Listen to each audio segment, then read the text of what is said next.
Bismillahirrahmanirrahim. Assalamualaikum warahmatullahi wabarakatuh. Alhamdulillahirabbil alamin. Wassalatu wassalamu ala asrafil anbiya'i wal mursalin sayyidina Muhammadin wa ala alihi wa sahbihi ajma'in. Rabbi shrah li sadri wa yassir li amri wahlul 'uqdatam min lisani yafqahu qawli, amma ba'd. Langsung saja, pada kesempatan kali ini kami dari kelompok 5 akan mempresentasikan hasil diskusi dari kelompok kami yang beranggotakan, yang pertama ialah Nur Laila, yang kedua Askiah Salma Salma, yang ketiga Hanif In'am Ayyashi, dan yang terakhir Freda Arum Nurul.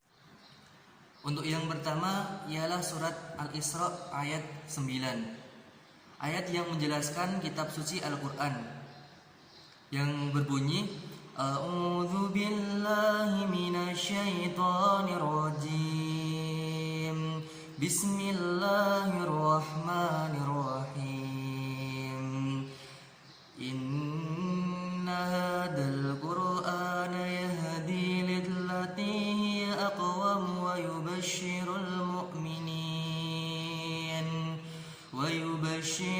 mu'minin alladzina ya'maluna as-salihati anna lahum ajran kabira. Yang artinya, sesungguhnya Al-Quran ini memberikan petunjuk kepada jalan yang lebih lurus dan memberi kabar gembira kepada orang-orang mukmin yang mengerjakan amal soleh bahwa bagian mereka ada pahala yang besar. Quran surat Al-Isra ayat 9. Lalu penjelasan ayat ini, menurut Quraisy Shihab, sesungguhnya Al-Quran memberikan petunjuk kepada manusia menuju jalan yang paling lurus dan selamat untuk mencapai kebahagiaan yang hakiki di dunia.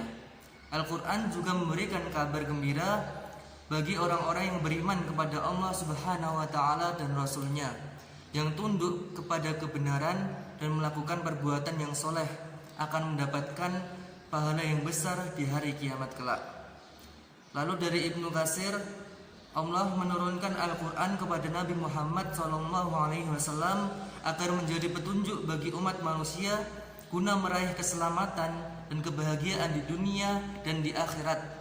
Sungguh Al-Quran ini memberikan petunjuk bagi umat manusia ke jalan yang paling lurus yang mengantarkan keselamatan dan kebahagiaan mereka, dan memberi kabar gembira kepada orang-orang mukmin yang mengerjakan kebaikan sebagai bukti dari keimanannya itu bahwa bagi mereka ada pahala yang besar sebagai imbalan dari iman dan apa yang diamalkannya itu. Allah Subhanahu wa Ta'ala menyatakan keistimewaan kitabnya yang diturunkan kepada Nabi Muhammad SAW, yaitu kitab Al-Quran, dengan menunjukkan fungsi dari kitab itu sendiri serta faedahnya bagi seluruh umat manusia. Lalu selanjutnya yakni surat Al-Alaq ayat 1-5 yang berbunyi A'udzu billahi minasyaitonir rajim. Bismillahirrahmanirrahim. Iqra' bismi rabbikal ladzi khalaq. Khalaqal insana min 'alaq. Iqra' wa rabbukal akram. Alladzi 'allama bil qalam. 'Allamal insana ma lam ya'lam. Shadaqallahul 'adzim. Yang artinya, bacalah dengan menyebut nama Tuhanmu yang menciptakan. Dia telah menciptakan manusia dari segumpal darah. Bacalah, dan Tuhanmu lah yang maha pemurah, yang mengajarkan manusia dengan perantara karam. Dia mengajarkan kepada manusia apa yang tidak diketahuinya. Penjelasan ayat ini ialah surat Al-Alaq ayat 1-5 membahas tentang ilmu pendidikan yang memerintah membaca sebagai kunci ilmu pengetahuan. Perintah untuk membaca dalam ayat itu disebut 2 kali perintah kepada Rasulullah SAW, dan selanjutnya perintah kepada seluruh umatnya.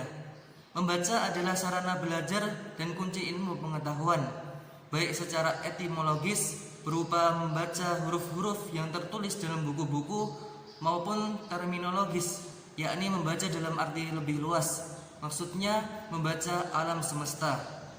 Lalu Quraisy Shihab memaparkan perintah untuk membaca dan menuntut ilmu dalam pandangan Islam yang tercemin dengan jelas dan dimulai dari kata Iqra. Tetapi perintah membaca itu tidak bersifat mutlak, melainkan muqayyad atau terkait dengan suatu syarat, yakni harus biismi rabbika, dengan atau atas nama Tuhanmu. Az-Zariyat ayat 20 sampai dengan 21.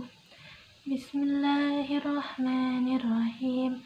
Wa fil ardi ayatul lil mukminin wa fi anfusikum afala tubsirun. Artinya, dan di bumi itu terdapat tanda-tanda kekuasaan Allah bagi orang-orang yang yakin, dan juga pada dirimu sendiri, maka apakah kamu tiada memperhatikan? Penjelasan ayatnya, Quraisy Shihab menjelaskan ayat ke-20 bahwa di bumi ini terdapat banyak bukti jelas yang dapat menghantarkan kepada keyakinan bagi orang yang menempuhnya, dan tafsir Jalalain menjelaskan bahwa dan di bumi itu, yakni gunung-gunung, tanahnya, lautan, pohon-pohonan, buah-buahan, dan tumbuhannya serta lain-lainnya terdapat tanda-tanda yang menunjukkan akan kekuasaan Allah Subhanahu wa Ta'ala dan keesaannya. Bagi orang-orang yang yakin, dalam penafsiran di atas dapat kita ketahui bahwa di bumi terdapat kekuasaan Allah Subhanahu wa Ta'ala, sehingga kita sebagai umat muslim wajib meyakini adanya kekuasaan Allah Subhanahu wa Ta'ala. Yang kedua, pada ayat 21, Quraisy Shihab menjelaskan bahwa di dalam diri kalian yang terdapat bukti-bukti kekuasaan Allah Subhanahu wa Ta'ala yang sangat jelas. Apakah kalian melalaikannya sehingga tidak memperhatikan? Dan tafsir Jalalain juga menjelaskan bahwa dan juga pada diri kalian sendiri terdapat pula tanda-tanda yang menunjukkan kekuasaan dan keesaannya, yaitu mulai dari permulaan penciptaan kalian hingga akhirnya, dan di dalam susunan penciptaan kalian terkandung pula keajaiban-keajaiban. Maka apakah kalian tidak memperhatikan akan hal tersebut? Yang karena itu lalu kalian dapat menyimpulkan akan penciptaannya dan kekuasaannya yang maha besar. D. Surat Ar-Rum ayat 9. Bismillahirrahmanirrahim. Awalam yasiru fil ardi fayanduru kaifa kana akibatul ladina min qablihim kanu ashadda minhum quwwatan wa asarul arda wa amaruha aktsara mimma amaruha wa ja'atuhum rusuluhum bil bayyinat fama kana Allahu liyadlimahum walakin kanu anfusahum yadlimun. Yang artinya, dan apakah mereka tidak mengadakan perjalanan di muka bumi dan memperhatikan bagaimana akibat yang diderita oleh orang-orang yang sebelum mereka? Orang-orang itu adalah lebih kuat dari mereka sendiri dan telah mengelola bumi atau tanah serta memakmurkannya lebih banyak dari apa yang telah mereka makmurkan, dan telah datang kepada mereka rasul-rasul mereka dengan membawa bukti-bukti yang nyata. Maka Allah sekali-kali tidak berlaku zalim kepada mereka, tetapi merekalah yang berlaku zalim kepada diri mereka sendiri. Penjelasan ayat. Manusia diciptakan Allah dengan tujuan yang sama sejak dahulu kala, saat ini, dan juga pada masa yang akan datang, yaitu sebagai khalifah Allah di bumi dan beribadah kepadanya. Barang siapa yang tujuan hidupnya tak sesuai dengan yang digariskan Allah, berarti mereka telah menyimpang dari tujuan itu dan hidupnya tidak akan diridhoi Allah.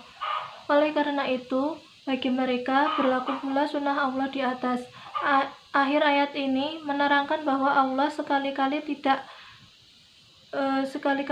bermaksud menganiaya orang-orang kafir dengan menimpakan azab kepada mereka, akan tetapi mereka sendirilah yang menganiaya diri mereka sendiri dengan mendustakan Rasul dan mendurhakai Allah. Baik teman-teman, ikhwani wa akhwati fillah, barangkali sekian yang dapat kami sampaikan. Kami dari kelompok 5, bila ada salah kata atau pengucapan, kami mohon maaf. Wassalamualaikum warahmatullahi wabarakatuh.